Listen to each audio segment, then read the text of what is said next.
Hi అండి. ఎప్పుడు చేసుకునే రెగ్యులర్ చికెన్ పులావ్లా కాకుండా ఇంకొంచెం ఫ్లేవర్ఫుల్గా ఉండి గ్రీన్ చికెన్ పులావ్ చేద్దామా? వెల్కమ్ టు ఆ ఛానల్. నేను అమ్మ.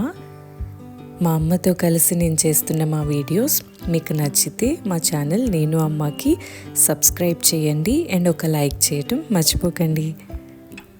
మన గ్రీన్ చికెన్ పులావ్ కోసం ముందు చికెన్ని మ్యారినేట్ చేస్తున్నాను. మ్యారినేషన్ కోసం మనం ఉప్పు, కారం, గరం మసాలా, బిర్యానీ మసాలా, ఆయిల్, పెరుగు అండ్ లెమన్ జ్యూస్ ఇవన్నీ వేసి చక్కగా కలుపుకొని ఒక మినిమం అరగంట పక్కన ఉంచాలండి. ఎక్కువసేపు ఉంచుకుంటే చికెన్ చాలా ఫ్లేవర్ఫుల్గా ఉంటుంది అండ్ జ్యూసీగా కూడా ఉంటుంది. సో వీలైతే మినిమం మ్యారినేట్ చేసి పెట్టుకోండి. ఇంకొంచెం టైం ఉంటే ఇంకొంచెం ఎక్కువసేపు కూడా పక్కన పెట్టుకోవచ్చు. ఆ తర్వాత మనం బిర్యానీ హోల్ స్పైసెస్ అన్నీ వేసుకొని ఒక బిగ్ సైజ్ ఆనియన్ని సన్నగా తరుక్కొని ఆ ముక్కలు కూడా వేసుకొని చక్కగా ఫ్రై చేసుకోవాలి. ఈ లోపల గ్రీన్ చట్నీ ప్రిపేర్ చేసుకుందాము.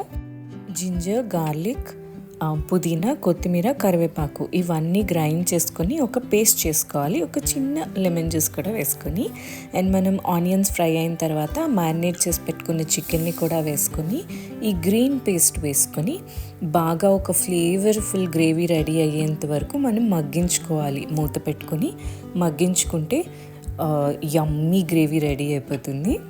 గ్రేవీ రెడీ అయిన తర్వాత రైస్ వేసుకోవాలి. పులావ్కి వాటర్ ఎప్పుడు 1:2 రేషియోలో వేయకూడదండి.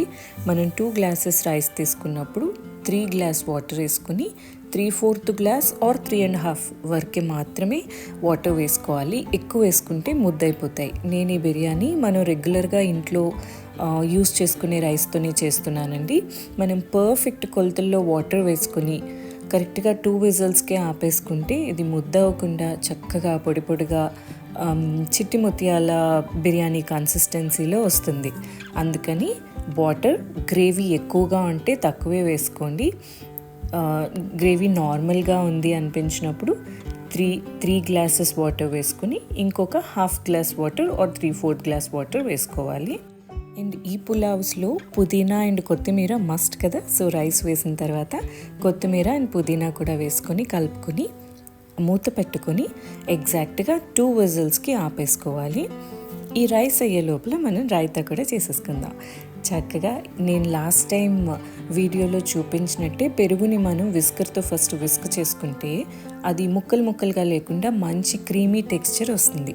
ఆ తర్వాత వాటర్ వేసుకుని అండ్ ఆనియన్స్, క్యారెట్, కొత్తిమీర ఇలా మనకి కావాల్సినవన్నీ వేసుకొని చక్కగా మంచి యమ్మీ రాయితా కూడా రెడీ చేసుకుంటే ఈ లోపల బిర్యానీ ప్రిపేర్ అయిపోతుంది. అండ్ హ్యాపీగా 2 సర్వ్ చేసుకొని మర్చిపోయానండి, ఒక అరిటాకు కూడా ఉంటాయి. ఆ అరిటాకులో వేడి వేడి పులావ్ పెట్టుకొని పక్కన ఉల్లిపాయ ముక్కలు అండ్ మనం చేసి పెట్టుకున్న రైతా ఇవన్నీ వేసుకొని తింటే స్ట్రెస్ అంతా పోయి రిఫ్రెష్ అయిపోవాల్సిందే.